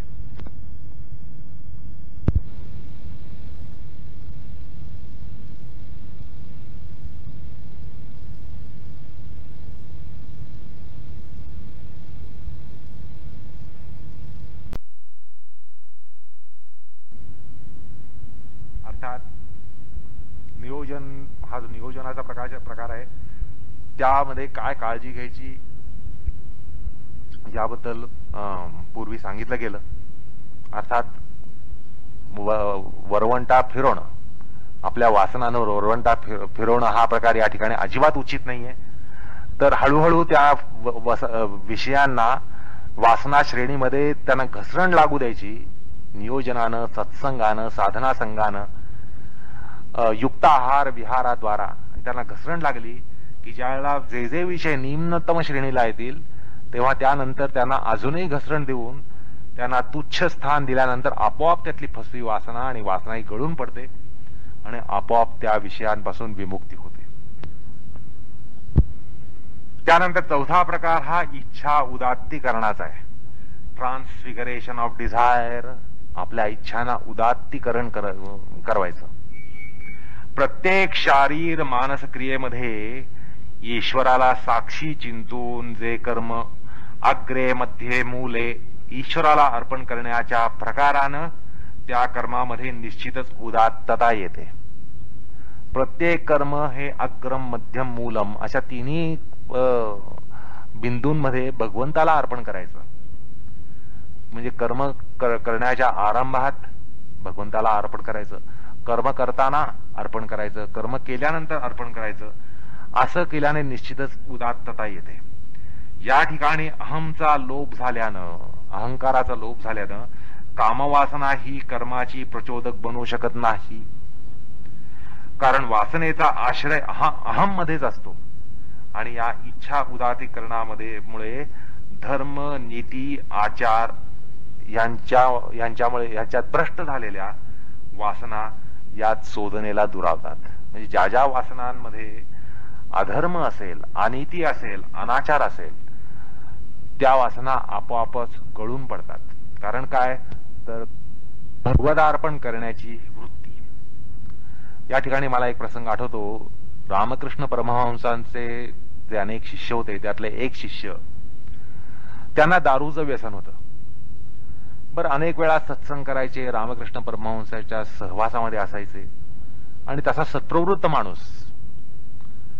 पण त्याचा वीक पॉइंट असा की त्याला दारूचे व्यसन काही सोडता येईना आणि ही त्याची वंचना होती आणि ती रामकृष्णांकडे त्यांना बोलून दाखवली त्यांनी आणि म्हणला, हे आचार्य, काही केलं तरी माझी ही पिण्याची सवय, दारूचं व्यसन काही माझं सुटत नाहीये. मी अनेक प्रकारे प्रयत्न केले पण मला अजिबात त्यातनं मुक्त होता येत नाहीये. आचार्यांनी त्याला एकच उपदेश दिला आणि तो उपदेश हा या प्रकारचा होता, इच्छेचं उदात्तीकरण किंवा वासनेचं उदात्तीकरण. त्यांनी त्याला गमतीदार उपदेश दिला. अरे वत्सा, तू असं कर, तुला दारू प्यायची ना तर खुशाल पी. फक्त असं करायचं की बाटलीतली दारू पेल्यामध्ये ओतताना पेल्यामध्ये तू मला बघ आणि ती दारू पेल्यामध्ये मला तू चिंतून मला ती अर्पण कर, आणि मला अर्पण केल्यानंतर ती मला अर्पित केलेली दारू तू त्याचा घोट तू तुझ्या तोंडामध्ये घे. आणि असा उपदेश केल्यानंतर त्याला एक विलक्षण समाधान झालं की बाबा आपल्याला दारू प्यायला सुद्धा आचार्य या ठिकाणी हिरवा झेंडा दाखवत आहेत. कारण तोपर्यंत त्यांनी ती गोष्ट लपून ठेवली होती. आचार्यांना ही गोष्ट कशी सांगायची, त्यांनी त्याच्या परीने सगळे प्रयत्न करून झाल्यानंतर ज्यावेळेला त्याला प्रयत्नात यश आलं नाही त्यावेळेला शेवटी त्याने आचार्यांना सांगितलं की मला ही पिण्याची सवय आहे. आणि त्याला आश्चर्य वाटलं की आचार्यांनी सुद्धा हिरवा झेंडा दाखवला. त्या संध्याकाळी तो घरी गेला आणि त्याने पेल्यामध्ये दारू ओतताना पेल्यामध्ये रामकृष्णांना पाहिलं आणि त्यांना अर्पित केली. आणि घोट तोंडापाशी काही त्याला घेता बाटली तो ग्लास तोंडाला लावून तो घोट काही त्याला खाली उतरवता आला नाही. त्यात रामकृष्ण परमहंसांना पाहिल्यानंतर त्यांना अर्पण केल्यानंतर ती दारू आपण घेणं हे काही त्याला जमलं नाही आणि त्याची दारू ही सुटली. असो तर हा एक इच्छा उदात्तीकरणाचा प्रकार, ह्याच्यातनं सुद्धा माणसाला आपल्या विषयांच्या बंधनातून सुटण्याचा मार्ग सापडत असतो असं आपलं वैराग्यशास्त्र सांगतं. नंतर पाचवा प्रकार जो आहे तो इच्छा विघातवाद म्हणजे विल अगेन्स्ट मॅटर स्ट्रॅटेजम. हा प्रकार थोडासा धोकादायक आहे. अतिरेकी, जहाल, जबरी, कडक, जुलमी आणि असुरी असा हा प्रकार असू शकतो, ज्याला विपत्समयी उपाय किंवा इमर्जन्सी मेजर म्हणून त्याला राखून वापरायला पाहिजे. हा उपाय सर्रास वापरू नये असा अध्यात्मशास्त्राचा उपदेश आहे. पण विपत्समयी म्हणजे इमर्जन्सी मेजर ज्याला म्हणता येईल तसा हा इमर्जन्सी मेजर म्हणून राखून वापरावा. कारण ह्याच्यामध्ये थोडासा जबरी प्रकार असतो, ह्याच्यात कडक उपाय असतो, जरा जुलमी प्रकार असतो, आसुरी प्रकार असतो. यालाच वैराग्याचा शॉर्टकट समजून सर्रास हाताळणं धोक्याचं असतं आणि काही हठयोगी हा प्रकार हाताळतात. म्हणजे ज्या वेळेला वासना उफाळून आली असेल त्यावेळेला त्याला दाबणं हा जो प्रकार आहे तो या ठिकाणी वापरायचा आहे. पण हा अत्यंत सांभाळून वापरायचा आहे. बाकीचे उपाय चालत नाहीत म्हटल्यानंतर सर्वात शेवटी एक विपत्समयी उपाय इमर्जन्सी मेजर म्हणून हा वापरायचा आहे असा उपदेश अध्यात्मशास्त्राचा आहे. आता वैराग्याचे हे पाचही प्रकार यथास्थानी यथासमयी हाताळणं हे साधकाला अत्यावश्यक असतं. हे पाच प्रकार, हे पाच पर्याय मानू नयेत, तर समयोचित आणि स्थानोचित असा यांचा वापर व्हायला पाहिजे. यथास्थानी आणि यथासमयी यांचा वापर हा करायला पाहिजे. पाचही प्रकारांचा वापर करायला पाहिजे. यातला एक प्रकार वापरला तर काम झालं असं समजू नये, किंवा एखादा नाही वापरला तरी हरकत नाही असंही समजू नये. हे काही प्रकारांचं यथासमयी आणि यथास्थानी उपयोजन करावं असा या ठिकाणी एक प्रसंगोपात्त असा उपदेश शास्त्राने दिलेला आहे. या ठिकाणी एक प्रासंगिक मुद्दा असा सांगावासा वाटतो की अर्वाचीन नीतिशास्त्री म्हणतात, think twice before you act. Think twice before you act. कुठलीही गोष्ट करण्यापूर्वी 2 वेळा विचार करा असा एक अर्वाचीन नीतिशास्त्री मानसशास्त्री असा उपदेश देतात. आणि आपल्याला तो पटतो. आपल्याला वाटतं खरं आहे, बरोबर आहे, एखादी गोष्ट करण्यापूर्वी 2 वेळा विचार करायला पाहिजे. पण असं आहे, वासनेनं म्हणजे मोहानं ग्रहण लागलेल्या बुद्धीला दोनदाच काय एकदा सुद्धा विचार करण्याची क्षमता नसते. ही वास्तविकता आहे. आलं का लक्षात? म्हणजे मोहाने ग्रस्त झालेली जी बुद्धी असते त्याला दोनदाच काय पण एकदा सुद्धा विचार करण्याची क्षमता नसते. म्हणूनच त्याला मोह असं म्हणतात. आपल्या मानसशास्त्रामध्ये त्याला योग्य अशी संकल्पना आहे, नावाविधान आहे, मोह. आता असा मोह असेल तर एकदा सुद्धा विचार करण्याची क्षमता ज्या वेळेला नसते त्यावेळेला दोनदा विचार करण्याचा प्रकार संभवेल तरी कसा. असो, आपलं जे धर्मशास्त्र आहे ना त्यांनी हे वासनेचं जे मोहजाल असतं ना ते ओळखलं. वासनेचं मोहजाल हे आपल्या धर्मशास्त्राने ओळखलं. वासनेचं मानसशास्त्र सुद्धा आपल्या धर्मशास्त्राने जाणलं. म्हणूनच आपल्या धर्मशास्त्रामध्ये प्रायश्चित्त हे एक प्रकरण असतं. प्रायश्चित्त हे एक प्रकरण असतं. कारण असं आहे की मोहांध झाल्यावर माणूस विचार करण्याची क्षमताच त्याच्यामध्ये नसते. मग त्याला तू विचार कर या सांगण्याला अर्थ तरी काय. आणि म्हणूनच असं लक्षात घेतलं, धर्मशास्त्राने लक्षात घेतलं की विचार करण्याची क्षमता नसल्यानं तशी अपेक्षा ठेवता येत नाही. त्यामुळे त्यांनी मुद्दाम प्रायश्चित्त असं एक प्रकरण आणलं. प्रायश्चित्त हा प्रकार काय सांगतो, मोहानं पाप किंवा अनाचार घडतो, पण ते पाप घडल्यावर मात्र स्वतःला आपण स्वतःनी प्रॉसिक्यूट करायला पाहिजे. आपण स्वतःला प्रॉसिक्यूट करायला पाहिजे. स्वतःची कान उघडणी करायला पाहिजे. आत्मताडन करायला पाहिजे. आत्मनिंदा करायला पाहिजे. शरीर, मन, इंद्रिय यांना प्रायश्चित्त करायला लावायला पाहिजे. आणि मग सर्व साक्षी भगवंताची त्यानंतर माफी मागायला पाहिजे, असं आपलं धर्मशास्त्र सांगतं. पश्चात्ताप, पस्तावा, मनस्ताप, अनुतप्तता ही जर असेल तर आपण पापनिवर्तनाची एक पायरी चढलोच असं समजावं. आलं का लक्षात. जर आपल्यामध्ये अनुतप्तता असेल, पस्तावा असेल, पश्चात्ताप असेल, मनस्ताप असेल तर आपण पापनिवर्तनाची एक पायरी चढलो असं निश्चित समजायला हरकत नाही.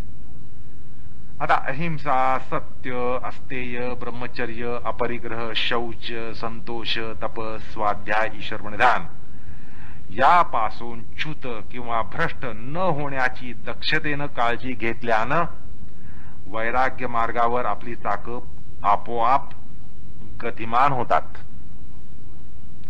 त्याचप्रमाणे वैराग्य हे एकदम चैतिक स्तरावर जोपासलं जात नसलं तरीही प्रामाणिकपणे बाह्य स्तरावर वासनोद्रेक न होऊ देण्याचा आटोकाट प्रयत्न करावा.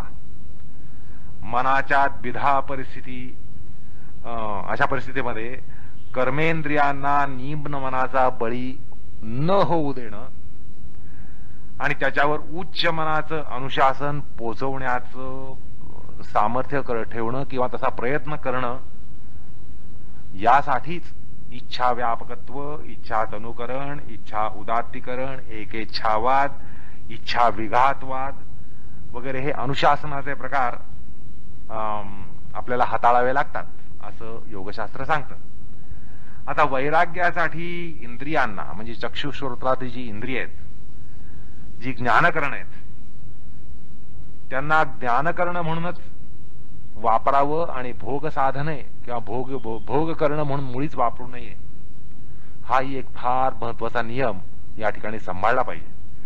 ही ज्ञानकरण आहेत आणि भोग करणं नाही आहेत अशी मला बुद्धीमध्ये पक्की धारणा पाहिजे. आणि ज्यावेळेला ज्ञानकरण ही भोग करणं व्हायला लागतील त्यावेळेला त्यांच्यावर एक प्रकारे अंकुश ठेवणं हे त्या ठिकाणी कर्तव्य ठरतं.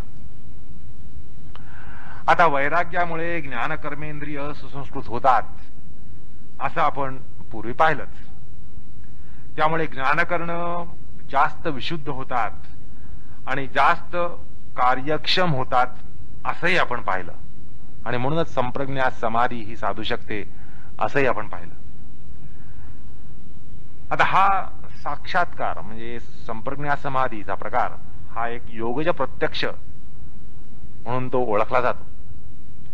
आता हे योगज प्रत्यक्ष म्हणजे निर्बाध, निर्दोष, सम्यक ज्ञान असतं. वैराग्यामुळे ज्ञानकर्मेंद्रिय आणि अंतःकरण यांच्यामध्ये सत्वाधिक्य संभवतं, सत्वगुणाचा त्या ठिकाणी विस्तार होतो आणि त्यामुळे ती कर्ण निर्दोष होऊन चित्ताला निर्वलय करतात आणि त्यातूनच चित्तामध्ये समाधी धर्म फुलतो किंवा चित्त हे समाधीला सक्षम होतं. आता वितृष्णेमुळे, या वैराग्यामुळे चित्तामध्ये बुडबुडे येत नाहीत, वासनांचे बुडबुडे येत नाहीत, वासनांची स्फुरण त्या ठिकाणी उठत नाहीत आणि हे बुडबुडे न येण्यानं शांत चित्त समाधीमध्ये हा साधक जाऊ शकतो, सिद्ध जाऊ शकतो. आणि अभ्यास म्हणजे चित्तस्थैर्याचा प्रयत्न वैराग्यातल्या तृष्णा विरहित बुडबुड्याच्या चित्तामध्येच प्रस्थापित किंवा यशस्वी होऊ शकतो असंही या ठिकाणी आपल्याला दिसतं. या उभयतांना म्हणजे अभ्यास वैराग्यांना योगोपाय ठरवण्यामागील हेतू या ठिकाणी पुन्हा स्पष्ट होतो. आलं का लक्षात? अभ्यास आणि वैराग्य दोघांना एक जोडगोळी म्हणून, त्यांचा जो योगोपाय म्हणून त्यांचं सामर्थ्य आहे त्याची आपल्याला या ठिकाणी एक प्रचिती येते, या बोधनातून प्रचिती येते. आता स्थिर चित्ताशिवाय समाधी नाही आणि तशा निर्वलय चित्ताची शक्यता तृष्णा त्यागरूप उपशांत उपरत चित्तातच शक्य असल्यानं हे दोन्ही उपाय एखाद्या जोडगोळीप्रमाणे असतात असंही आपल्याला म्हणता येतं. आता या पार्श्वभूमीवर आपल्याला जी समाधी मीमांसा किंवा साक्षात्कार मीमांसा मांडायची आहे ती अशी की योगशास्त्रात किंबहुना भारतीय मानसशास्त्रात वैराग्य आणि ज्ञान यांचा अन्योन्य संबंध मांडला गेलेला आहे.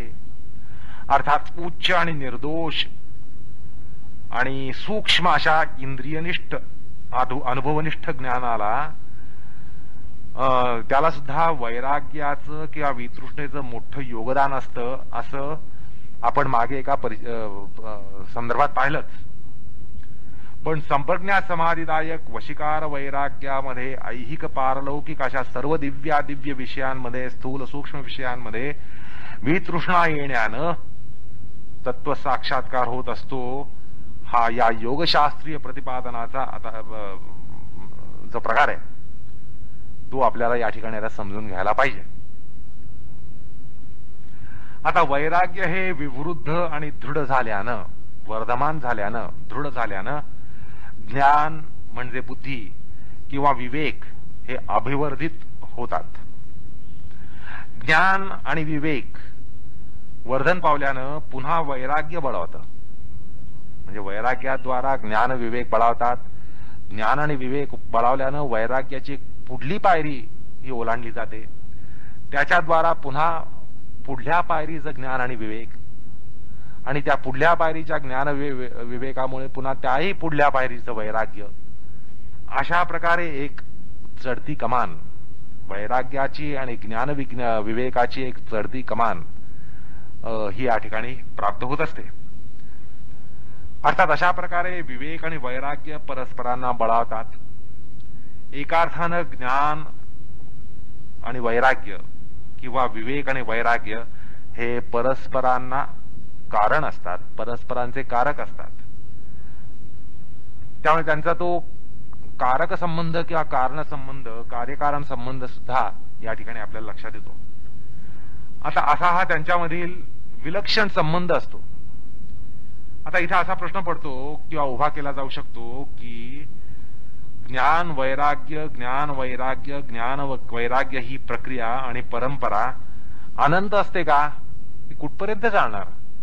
म्हणजे प्रत्येक वेळा आपण वैराग्याची पुढची पायरी, ज्ञानाची पुढची पायरी, वैराग्याची पुढची पायरी, ज्ञानाची पुढची पायरी, वैराग्याची पुढची पायरी, ज्ञानाची पुढची पायरी, असं आपण जर मार्गक्रमण करत गेलो आणि वैराग्याचा प्रांत आणि ज्ञानाचा प्रांत पादाक्रांत करत गेलो तर ही मालिका काय अनंत असते का? अनंत असते का?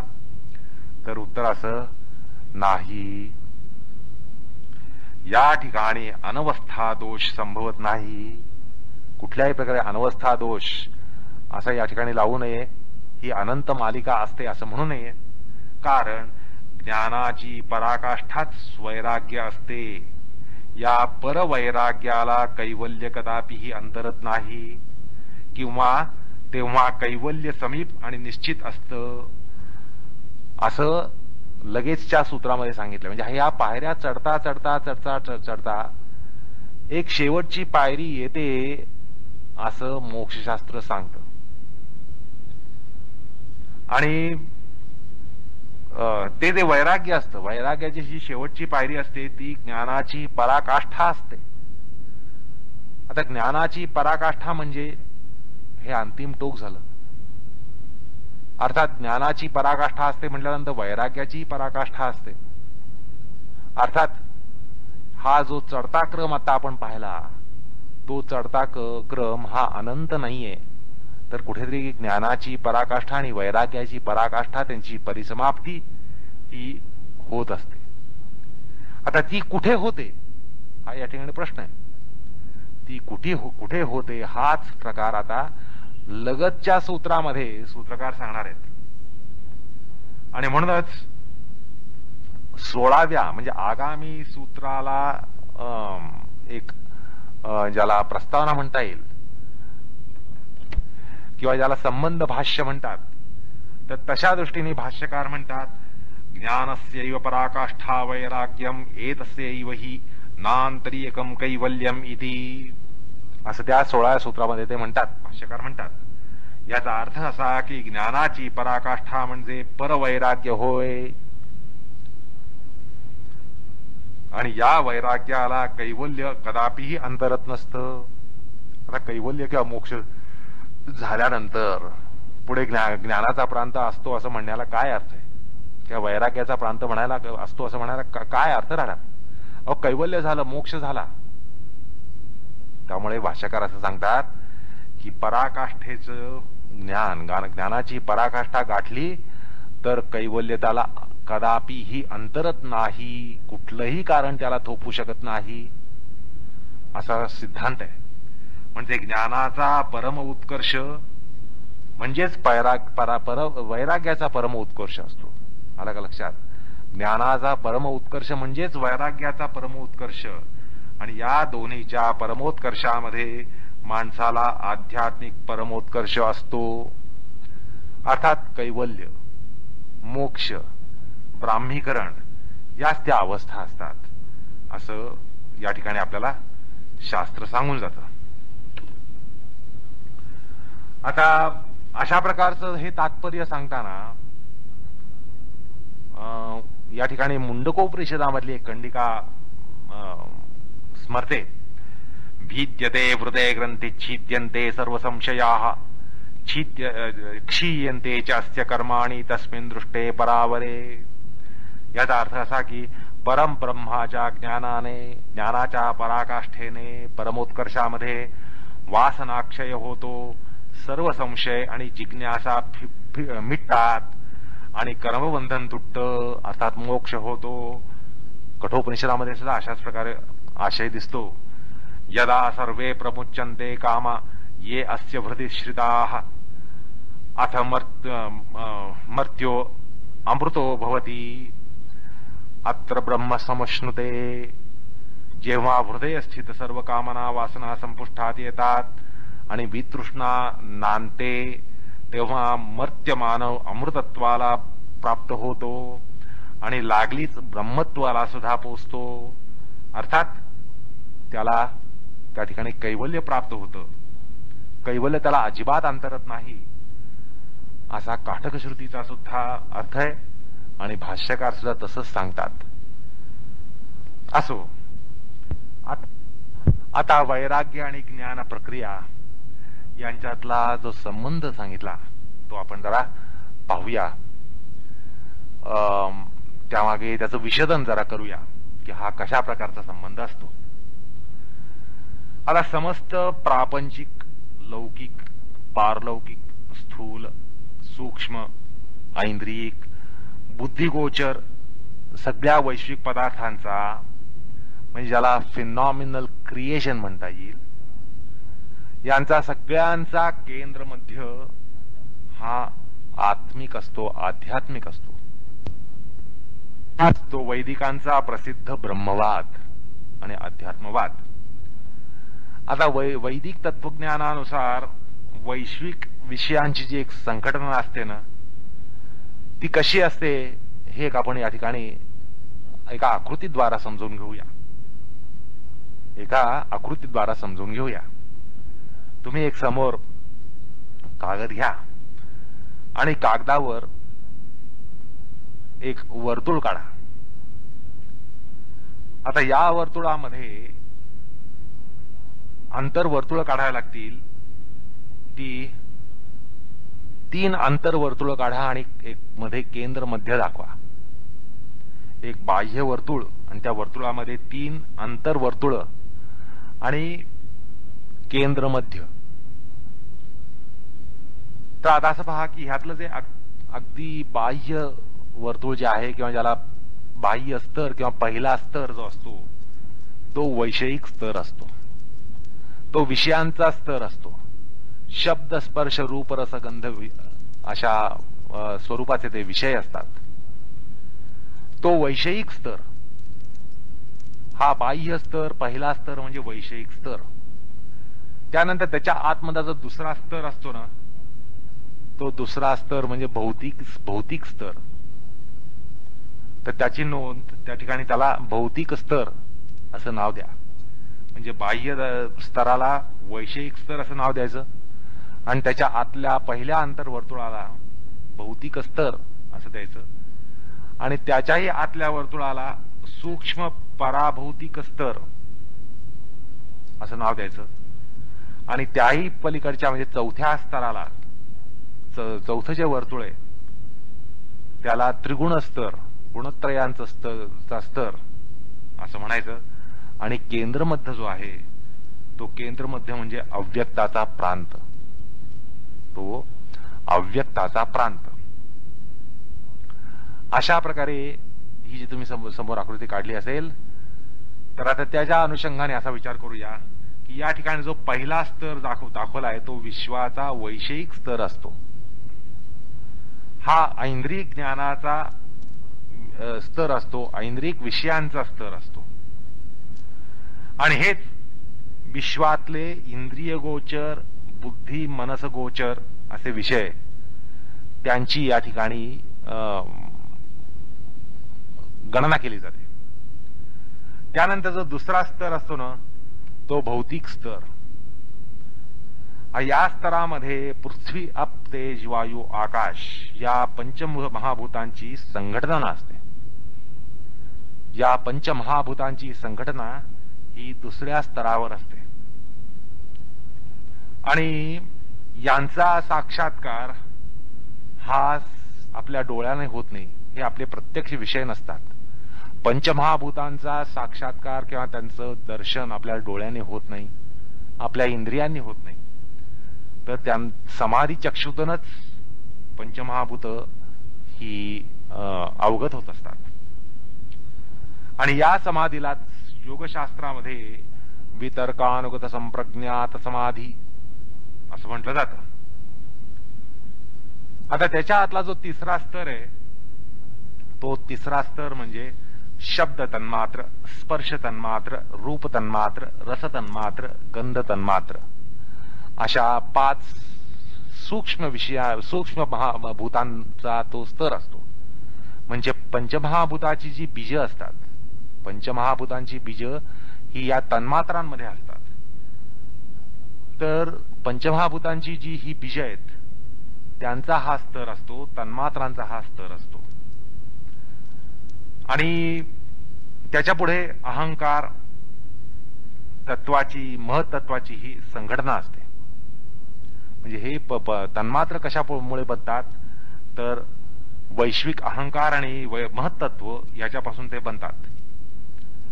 आता हाच सूक्ष्म भौतिक किंवा तन्मात्रिक असा स्तर असतो, याला इन्फ्रा मॅटर असं म्हटलं जातं. याला इन्फ्रा मॅटर असं म्हटलं जातं. हा सूक्ष्म भौतिकीचा स्तर असतो किंवा इन्फ्रा मॅटरचा स्तर असतो. आणि त्याच्याही पलीकडे म्हणजे पराभौतिकीचा असा सुप्रा मॅटरचा स्तर असतो. आणि चौथा स्तर हा गुणत्रय संघटनेचा असा स्तर असतो. आणि पुढे केंद्रीय स्तर किंवा केंद्र मध्य असतो. आणि केंद्र मध्यामध्ये अव्यक्त प्रकृतीची सत्ता असते. तन्मात्र, अहंकार, महत आणि प्रधान आणि अव्यक्त हे सगळे तत्वांचे प्रकार विचारानुगत संप्रज्ञात समाधीचे विषय असतात. आणि केंद्रीय स्तराचा जो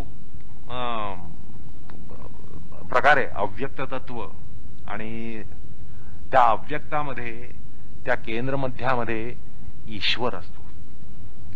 आणि ती सर्वात्मक ब्रह्मसत्ता, ब्रह्माची मूल सत्ता असते असं आपलं अध्यात्म सांगतं. आता ऐंद्रिक विषयांमध्ये वितृष्णा येण्यानं विश्वाचा वैषयिक किंवा ऐंद्रिक स्तर याबद्दल आत्म्याला, माणसाला कृतार्थता येते. आणि कृतार्थता आल्यानं विषय हे नाहीसे होतात. कृतार्थम प्रतिनष्टम असा विश्वप्रयोजन शास्त्र जे आहे त्याचा हा सिद्धांत आहे. म्हणजे टिलिओलॉजीचं हे तत्व आहे की कृतार्थम प्रतिनष्टम. आणि त्या न्यायानं हा वैश्विक स्तर आपोआप हटतो वितृष्णा आल्यानं. त्यामुळे ज्ञानाचा विषय आणि तदंतर्गत असणारा भौतिक स्तर हा समाधी पुढे पेश होतो. आणि इथंच वितर्कानुगत संप्रज्ञात समाधीतून पंचमहाभूतांचा साक्षात्कार होतो.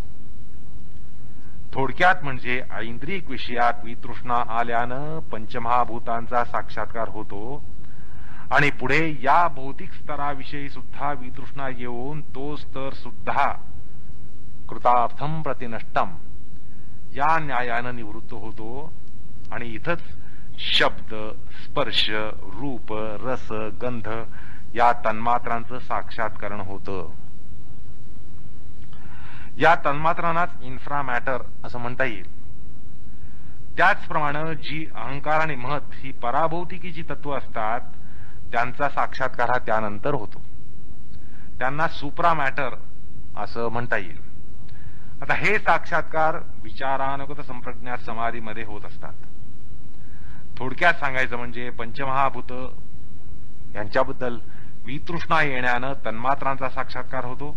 तन्मात्रांमध्ये वितृष्णा येण्यानं अहंकार तत्वाचा साक्षात्कार होतो. आणि मग क्रमानं अहंकार तत्वामध्ये वितृष्णा येण्यानं महतत्वाचा साक्षात्कार होतो. आणि ही आरोह प्रक्रिया सुद्धा कृतार्थम प्रतिनष्टम या न्यायानेच होत असते. आता इथून पुढे त्रिगुण स्तरांकडे प्रस्थान होतं, गुणत्रयांकडे प्रस्थान होतं.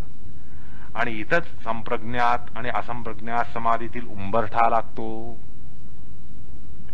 म्हणजे अपरवैराग्य जे वशिकार संज्ञा वैराग्य आपण या सूत्रामध्ये पाहिलं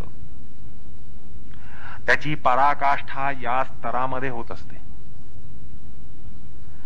गुणवैतृष्ण्य रूप म्हणजे या गुणत्रयांचा साक्षात्कार झाल्यानंतर त्यांच्यामध्ये सुद्धा वितृष्णा येते किंवा उपरती येते असा न्याय आहे. आणि ह्याला शास्त्रामध्ये गुणवैतृष्ण्य असं म्हटलेलं आहे. आणि हीच वैराग्याची पराकाष्ठा असते. आणि या गुणवैतृष्ण्यजन्य परवैराग्यामुळे अव्यक्ताच्या प्रांताकडे प्रवास सुरू होतो. आणि परवैराग्यजन्य असंप्रज्ञात समाधी ही या ठिकाणी प्राप्त होते. या असंप्रज्ञात समाधीमध्ये एकतर अव्यक्त अशा प्रधान तत्वापर्यंत प्रवास होतो किंवा पुरुष साक्षात्कार, आत्मसाक्षात्कार हा घडतो. पुरुष साक्षात्कार किंवा आत्मसाक्षात्कार घडणं ही परवैराग्याची परिपूर्ती असते. आणि जेव्हा पुरुष साक्षात्कार किंवा आत्मसाक्षात्कार विरहित गुणवैतृष्ण्य रूप परवैराग्य असेल तेव्हा प्रकृतीलय होतो. आणि ही एक कैवल्य सादृश भासमान कैवल्य अशी एक अवस्था असते ज्याला स्युडो लिबरेशन असं म्हणता येतं. आणि हा खरा कैवल्याचा प्रकार नसतो, कैवल्य सादृश प्रकार असतो. आणि तसाच तो कैवल्योपयोगी सुद्धा नसतो, त्याचा कैवल्यामध्ये काही उपयोगही नसतो. परंतु पुरुषख्याती सहित गुणवैतृष्ट्य येऊन जेव्हा परवैराग्य संभवतं तेव्हा त्याला कैवल्य कदापिही अंतरत नसतं. आता निरीश्वर सांख्यांच्या ज्ञानसाधनेमध्ये पुरुषख्याती विरहित परवैराग्य संभवू शकत असल्यानं प्रकृतीला लय होण्याची एक दाट शक्यता असते. पण सेश्वर सांख्य म्हणजे पातंजलांचा योग यामध्ये ईश्वरानुग्रह एक मिळत असतो, कारण त्या ठिकाणी ईश्वर प्रणिधान हे होत असतं. ईश्वराचा अनुग्रह असल्यानं गंतव्य केंद्राशी चुकामुक कधीच होत नाही. ती निरीश्वर सांख्यामध्ये होऊ शकते आणि होत असते, होण्याची शक्यता असते. पण सेश्वर सांख्यामध्ये अशी गंतव्य केंद्राशी चुकामुक कधीच होत नाही.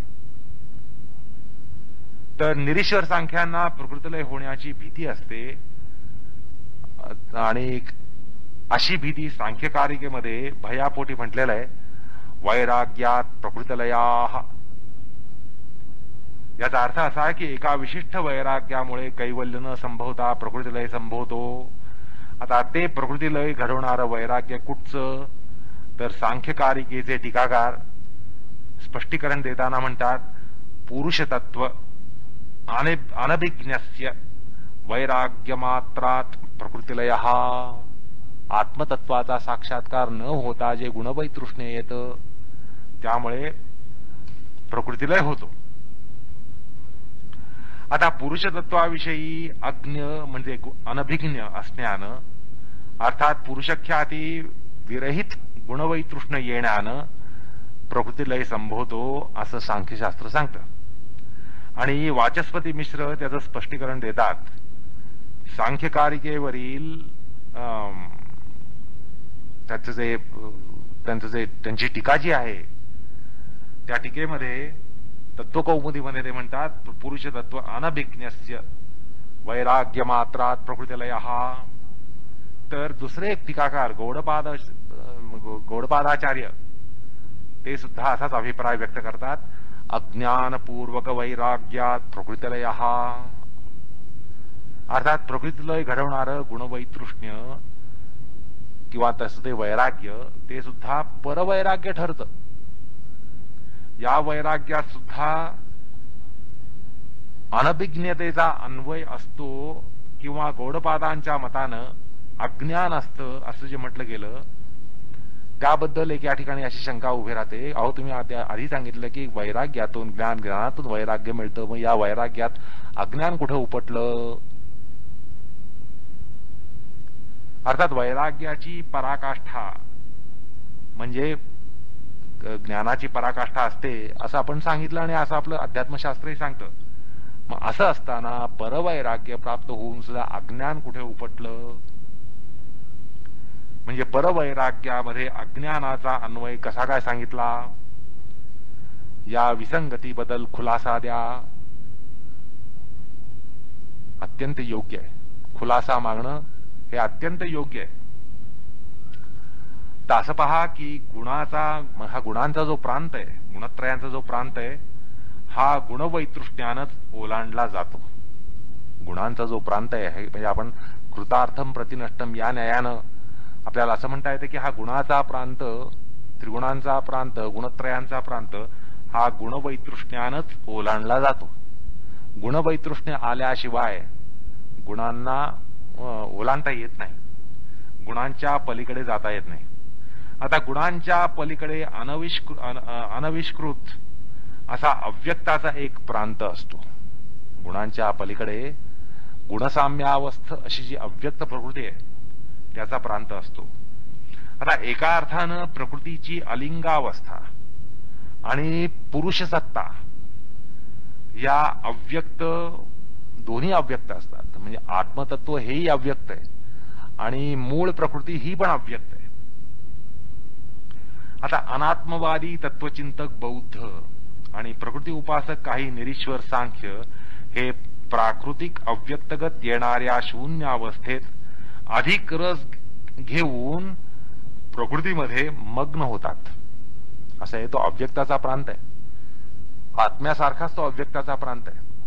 आणि म्हणून त्यांना निरीश्वरवादी, शून्यवादी वगैरे बौद्धांना किंवा तशा निरीश्वरवादी सांख्यांना त्या अव्यक्त प्रकृतीमध्ये एक रस मिळतो आणि ते मग्न होतात. ही अवस्था एका प्रकारे निष्प्रपंचीकृत परम एकांतावस्था असते. निष्प्रपंचीकृत परम एकांतावस्था असते म्हणजे एकॉस्मिक सॉलिप्सिझम असं त्याला म्हणतात. अगदी पार विश्वाच्या पलीकडे गेलेला असतो. अहो, साधी अशी गोष्ट अशी आहे की आपण गावाच्या बाहेर गेलो की आपल्याला केवढा आनंद होतो. गावाच्या बाहेर निसर्गाच्या सान्निध्यात गेल्यानंतर आपल्याला केवढा आनंद होतो.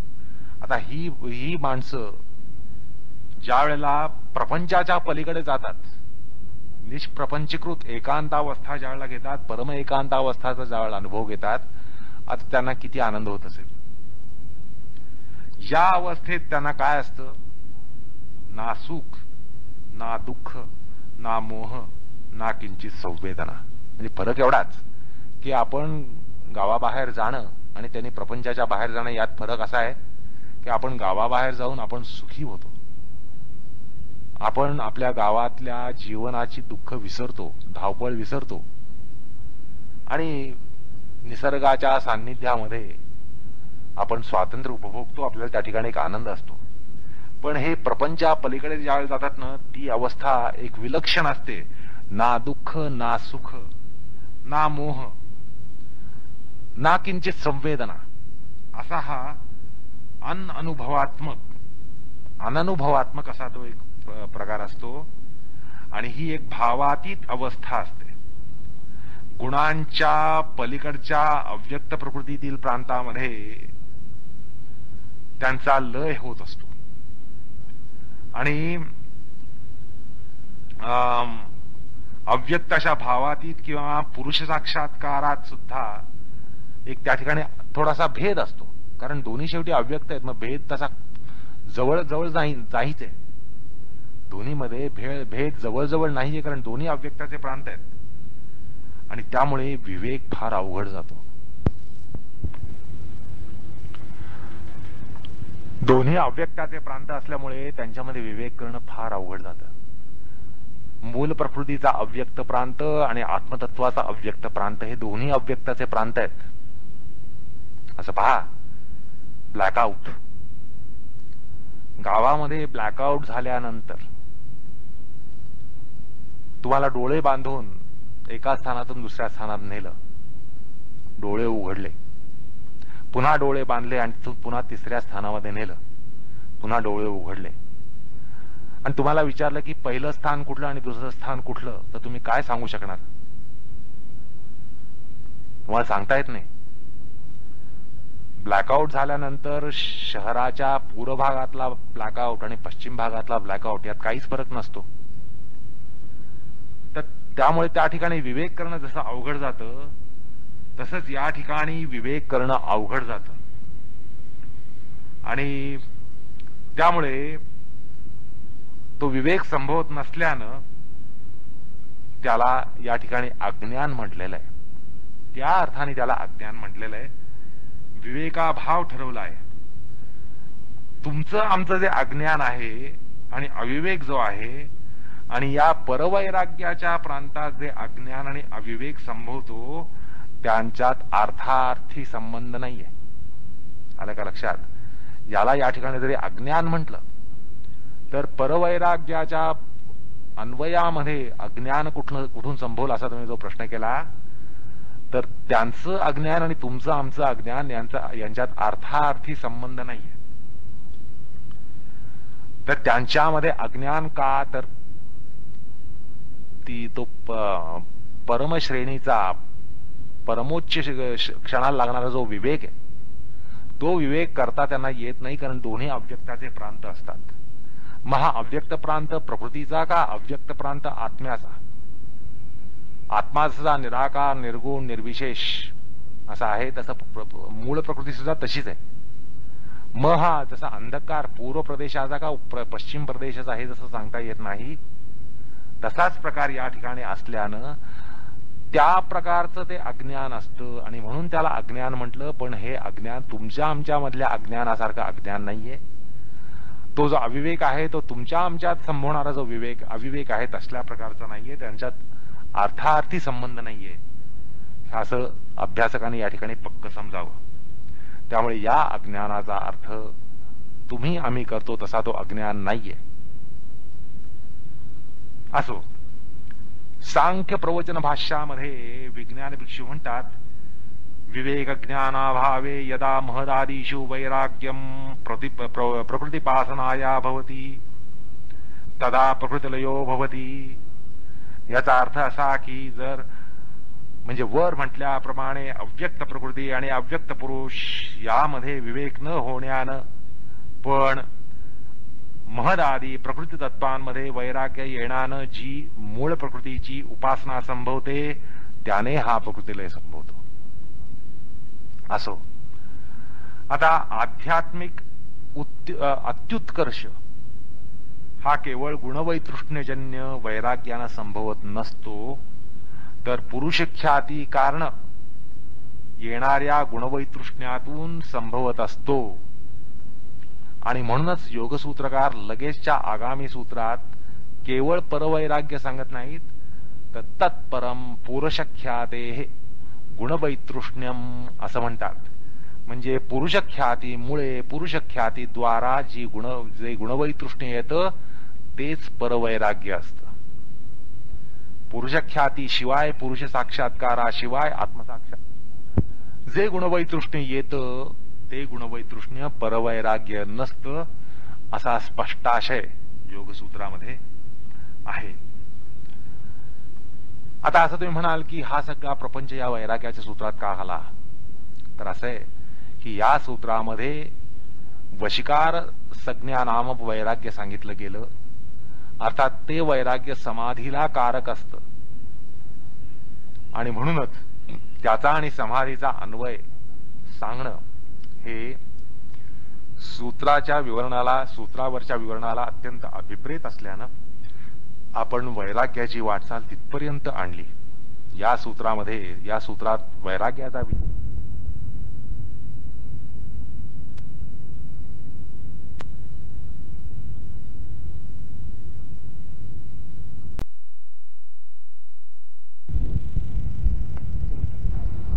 पुरुषख्याती शिवाय पुरुष साक्षात्काराशिवाय आत्मसाक्षात जे गुणवैतृष्ण्य येतं ते गुणवैतृष्ण्य परवैराग्य नसतं, असा स्पष्टाशय योगसूत्रामध्ये आहे. आता असं तुम्ही म्हणाल की हा सगळा प्रपंच या वैराग्याच्या सूत्रात का आला, तर असं आहे की या सूत्रामध्ये वशिकार संज्ञा नामक वैराग्य सांगितलं गेलं. अर्थात ते वैराग्य समाधीला कारक असतं आणि म्हणूनच त्याचा आणि समाधीचा अन्वय सांगणं हे सूत्रावरच्या विवरणाला अत्यंत अभिप्रेत असल्यानं आपण वैराग्याची वाटचाल तिथपर्यंत आणली.